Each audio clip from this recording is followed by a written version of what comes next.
সমস্ত মানুষকে যখন 2 নম্বরে জিজ্ঞাসা করবে আন শাবাবিহি ফিমা বালাহু, যে হে যুবক, তোমাদেরকে যে যৌবন কাল দিয়েছিলাম এই যৌবন কালটা তোমরা কোন কাজে ব্যয় করেছিলা? আজকে প্রিয় ভাইরা আমার, নিজের জীবনের দিকে তাকায় দেখুন। আল্লাহ রাসূল বিশ্ব নবীজি হাদিসের মধ্যে বলেন, কোন মানুষ যদি যৌবন কালে একটা ইবাদত করে আর কোন মানুষ যদি বৃদ্ধা কালে একটা ইবাদত করে, তো বৃদ্ধা কালে 70টা ইবাদত করলে যে সওয়াব হবে, যৌবন কালে একটা ইবাদত করলে 70টা ইবাদতের সওয়াব আল্লাহ তাআলা আমলনামায় দিয়ে দিবে। কোন সুবহানাল্লাহ। যৌবন কালের এত বড় গুরুত্ব আল্লাহর কাছে।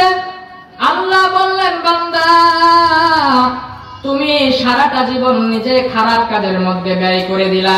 তোমাকে নামাজের জন্য ডাকা হয়েছিল, তুমি নামাজের জন্য আসো নাই।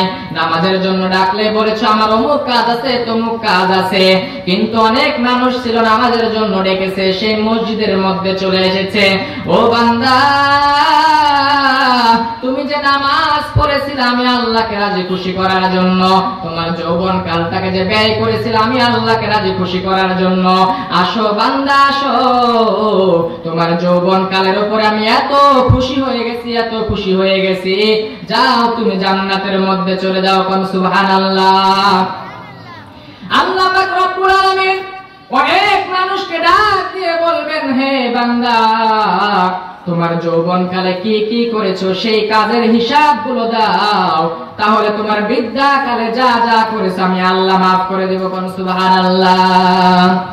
এই কারণে যৌবন কালটা আমাদের ভালো কাজে ব্যয় করার দরকার আছে না নাই বলুন তো? আছে না নাই? আমরা নামাজ পড়বো, সবাই রোজা করব, হজ করব, যাকাত দিব, ভালো কাজের সাথে থাকবো সব সময়। আল্লাহ তাআলা সবাইকে কবুল করুন। সকলে পড়ে আল্লাহুম্মা আমিন।